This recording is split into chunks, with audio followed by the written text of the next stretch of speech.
योगेन चित्तस्य पदेन वाचा मलं शरीरस्य च वैद्यकेन योपाकरोत्तं प्रवरं मुनीनां पतञ्जलिं प्राञ्जलिरानतोऽस्मि।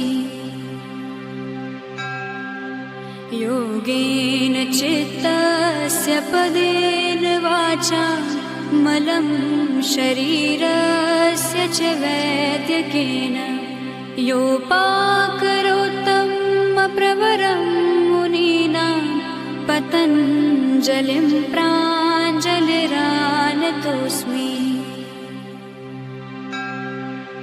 योगेन चित्तस्य पदेन वाचा मलं शरीरस्य च वैद्यकेन